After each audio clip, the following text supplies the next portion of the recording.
buenas tardes. Este es Carlos Dávila desde el Azúcar y una voz que clama en el desierto, transmitiendo por estos medios el mensaje de la palabra de Dios para estos tiempos de incertidumbre, que a todos en este año infame nos ha tocado vivir, domingo 18 de octubre del 2020.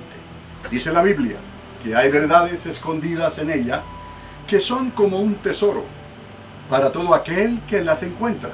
Tesoro que puede estar escrito en forma de parábolas o alegorías. Lucas revela 6 de ellas en los capítulos 12 y 13 de su Evangelio. Lo primero es el bautismo del fuego de Dios. Jesús dijo: yo vine a echar fuego sobre la tierra, como quisiera que ya estuviese encendido. Pero todavía no era el tiempo. Sin embargo, el primer día de Pentecostés, después de su resurrección, todo esto se cumplió. Un bautismo representado como lenguas de fuego sobrenaturales, asentadas sobre cada una de las 120 personas reunidas en un aposento alto. Registró la evidencia de tan magnánimo evento y del calibre de lo que sucedió en Sinaí bajo Moisés, sobre lo que ocurrió en el monte Sinaí, cuando Dios llevó a su pueblo y le dio las tablas de la ley en ese lugar. San Juan el Bautista, estando en vida, proclamó en el desierto de Judea: este que viene tras de mí, este os bautizará con Espíritu Santo y fuego.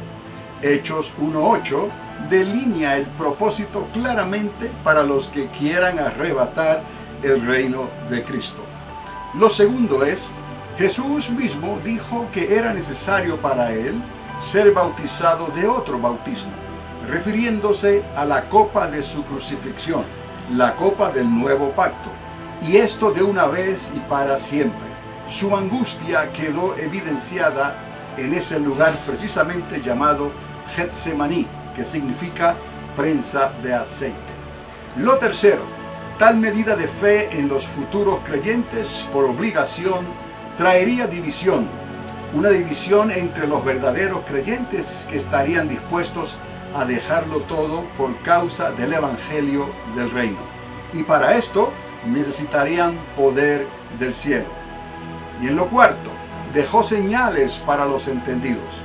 Si un pronóstico del movimiento de los vientos, los aires y las nubes sirve hoy para anunciar cambios en el clima, cuanto más un viento recio del Señor descendiendo con poder sobre la ciudad de Jerusalén, tal y como sucedió según se relata en el libro de los Hechos, cuando el Espíritu Santo descendió con gran poder sobre el lugar donde ellos estaban reunidos. Dios usó la palabra kairos en el contexto de esta historia para enfatizar el ser entendidos en el Espíritu y leer los eventos que ocurren en el mundo de entonces y en el mundo de hoy, al igual que los eventos judíos en lo que se conoce como los Moedim de Dios. De aquí vayamos al capítulo 13 de Lucas, los primeros 9 versículos, y entendamos la verdadera importancia del arrepentimiento para que ocurra un nuevo nacimiento sobrenatural en cada uno de nosotros. Si no nacemos de nuevo del agua y del Espíritu, todos pereceremos por igual. Dios no hace acepción de persona. Lo que viene adelante determinará si podremos o no escapar de la hora de prueba que se aproxima sobre el mundo entero. Vamos a ver lo que tenemos adelante. Lucas capítulo 13, él nos escribe y nos deja saber por estos medios: en esa misma ocasión había allí algunos que contaron a Jesús acerca de los galileos cuya sangre Pilato había mezclado con la de los sacrificios. Él les respondió: ¿piensan que estos galileos eran más pecadores que todos los demás galileos porque sufrieron esto? Les digo que no. Al contrario, si ustedes no se arrepienten, todos perecerán igualmente. Y he aquí la palabra que queremos enfatizar en esta hora, porque en este punto el Señor lo hace sobremanera importante, el arrepentimiento, porque si no hay arrepentimiento, en realidad no se puede nacer de nuevo del agua y del Espíritu. Él les dijo, si no se arrepienten, todos perecerán igualmente. No se olviden del contexto en que estamos. Hubieron ciertos accidentes, ciertas cosas pasaron en ese tiempo donde murieron personas aparentemente inocentes. ¿Por qué estas personas perdieron la vida en esas circunstancias? Y Jesús les está diciendo, no es que ellos hayan sido más pecadores que ustedes, ni que ustedes sean mejores que ellos. Les digo esto, si no os arrepentís verdaderamente, todos perecerán igualmente. Él dice, o piensan que aquellos 18, en otro caso, dice, sobre los que cayó la torre de Siloé y los mató, ¿eran más deudores que todos los hombres que habitan en Jerusalén? Y otra vez Jesús les dice, les digo que no. Al contrario, si ustedes no se arrepienten, todos perecerán igualmente. Entonces Jesús les dijo esta parábola. Cierto hombre tenía una higuera plantada en su viña, y fue a buscar fruto de ella, y no lo halló. Y dijo al viñador, mira, hace 3 años que vengo a buscar fruto en esta higuera, y no lo hallo. Córtala, ¿por qué ha de cansar la tierra? Y el viñador le respondió, Señor, déjala por este año todavía, hasta que yo cabe alrededor de ella, y le eche abono. Y si da fruto el año que viene, bien, y si no, entonces córtala.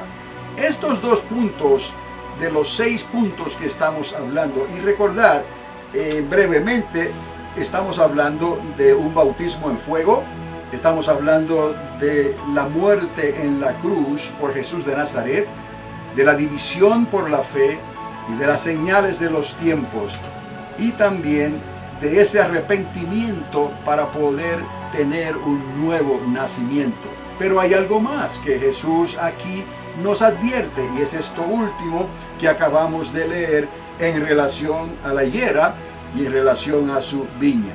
Y esto está conectado con un tema que ya hemos hablado anteriormente desde este lugar y desde el lugar del púlpito de la Iglesia Triunfante, la Semana 70. En términos de profecía, en términos de tiempos finales, donde el Señor ha de regresar a esta tierra a establecer su primer reino. Entonces, recordemos esto otra vez, los últimos 2 puntos que son tan importantes, porque sin el arrepentimiento nadie puede ser salvo. Sin el arrepentimiento nadie puede nacer de nuevo del agua y del Espíritu. Entonces, Jesús lo resume todo en este punto final, haciéndonos un recordatorio de lo que Dios hizo con Israel. Israel era su higuera, Israel era su viña, la cuidó, la amó, pero Israel se descuidó y abandonó los caminos de Dios. Y ya en esta historia Jesús de Nazaret regresa, como hemos dicho anteriormente. A lo suyo vino y los suyos no le recibieron. Pero ese no fue el final de Jacob, ese no fue el final de Israel. ¿Por qué? Porque ya Dios le había dado promesas por medio de Abraham. Él le dio promesas a su descendencia, y le dio promesas a Jacob, y le dio promesas a todo Israel. Tenemos en nuestros días, por eso era importante recordar, ser entendidos en los tiempos, en los kairos o en los moedín de Dios, para poder discernir en qué tiempo estamos viviendo. Bueno, precisamente Jacob ha regresado a casa. Ya la nación de Israel está establecida en esta tierra. Quiere decir, en cierta manera, que el reloj profético de Dios ya comenzó a dar la hora final.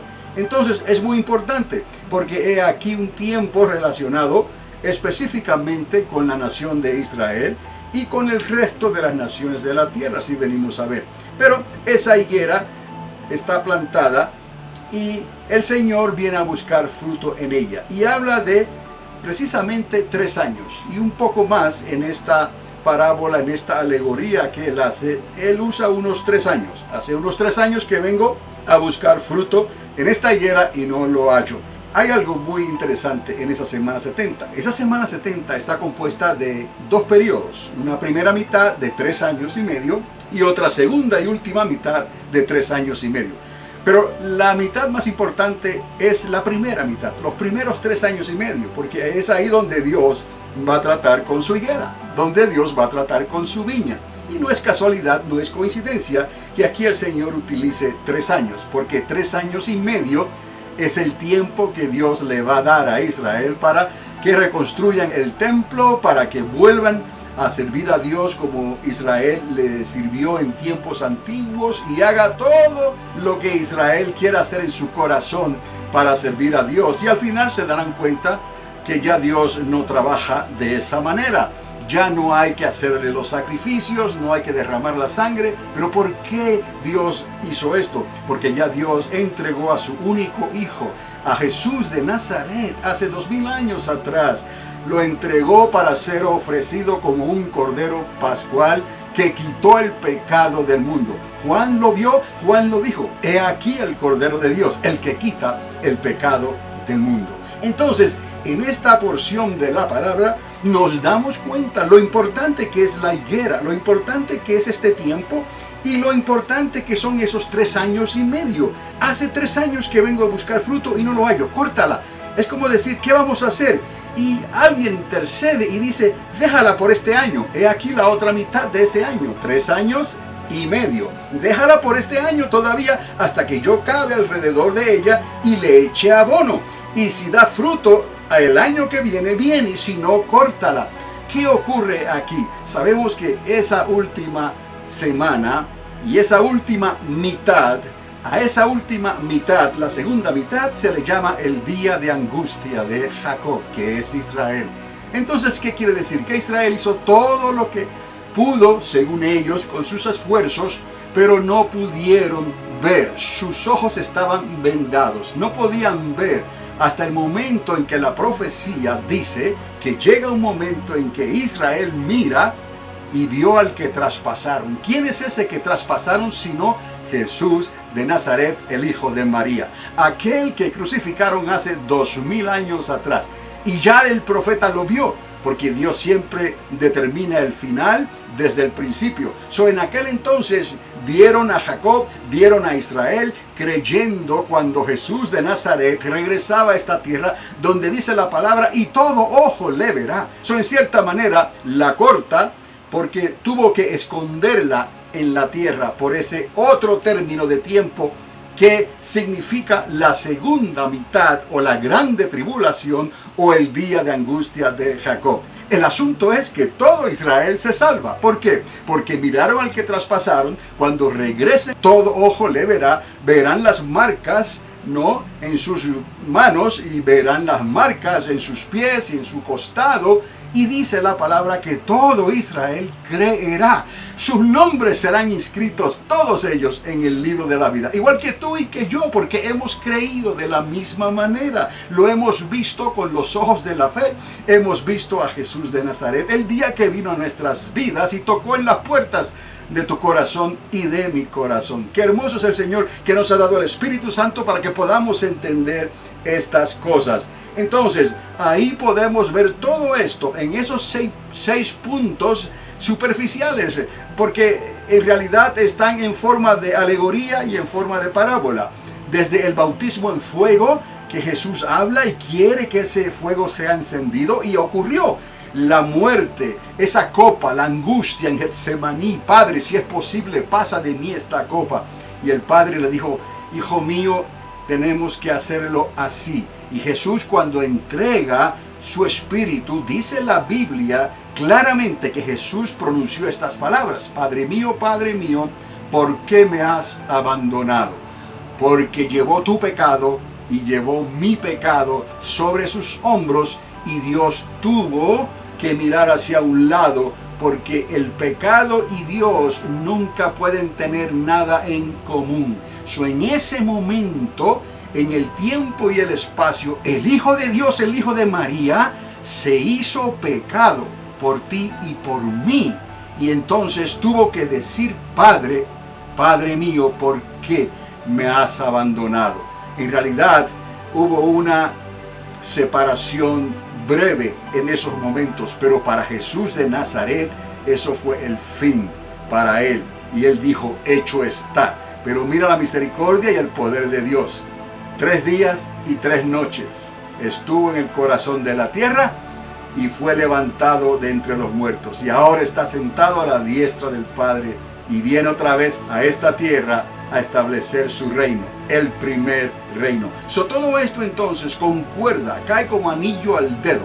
Bautismo en fuego, la agonía de la muerte en la cruz romana, la división por la fe. Ahora, queremos entender esto, que Jesús viene otra vez porque Él viene a restaurar todas las cosas. Y es precisamente lo que Jesús viene a hacer en estos tiempos que nos ha tocado vivir.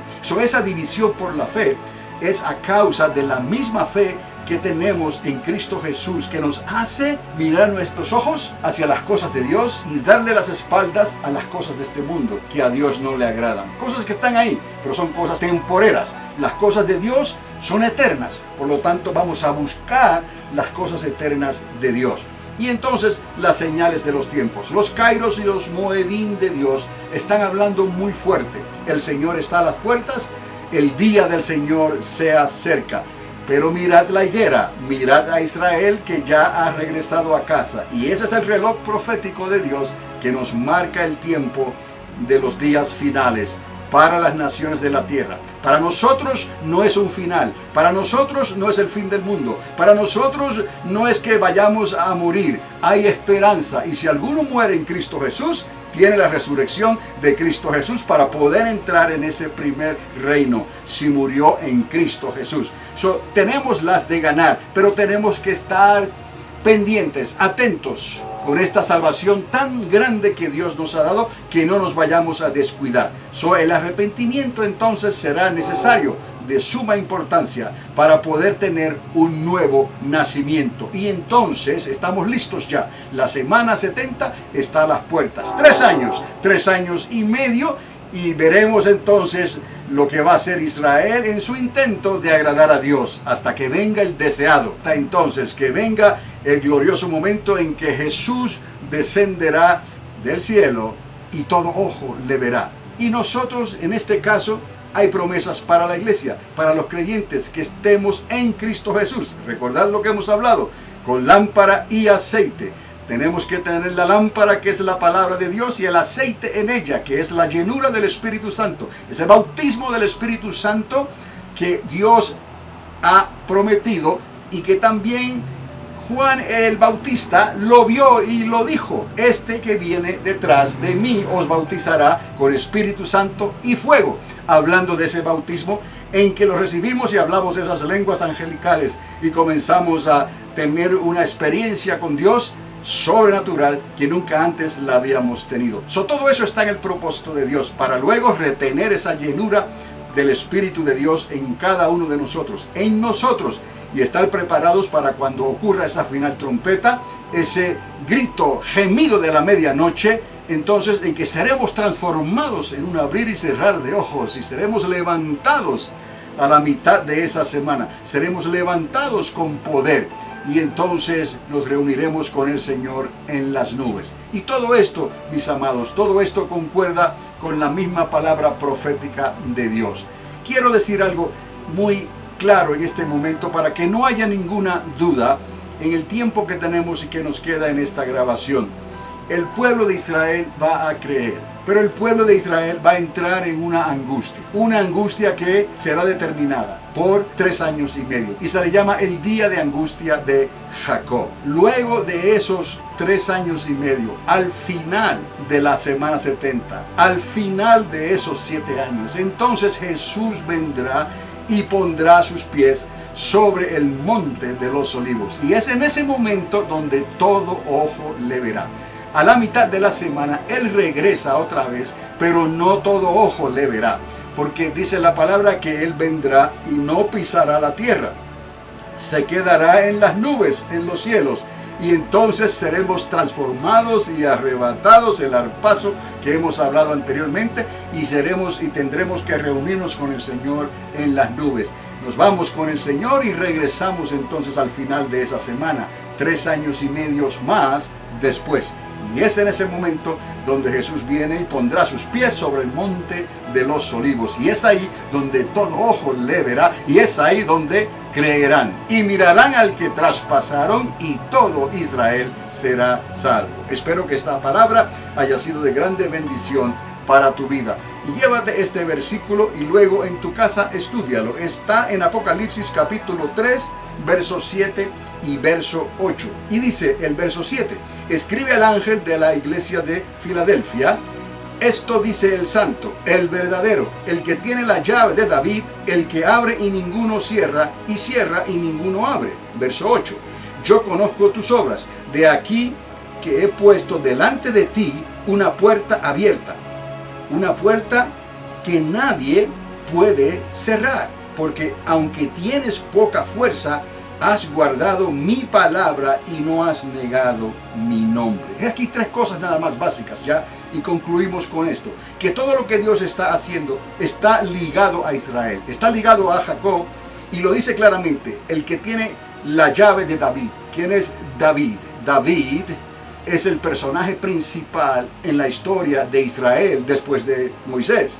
Estamos entendiendo, porque fue el rey David el que Dios pudo utilizar, una persona que se dejó utilizar por Dios para poder establecer y llevar el reino de Israel a los pies, en cierta manera lo podemos decir, de Salomón, para que Salomón pudiera reinar con todo el reino unido. Algo extraordinario que quedó en la historia. Y fue el rey David el progenitor de todo eso.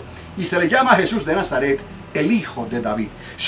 Aquí claramente se nos dice que lo que va a ocurrir al final, en el milenio y en la eternidad con el Padre, tiene que ver y tendrá siempre que ver con Israel, con David, con los judíos. Y hay algo también importante que se nos recuerda aquí, porque no hemos negado su nombre. ¿Cuál nombre? El nombre de Jesús de Nazaret, el hijo de David.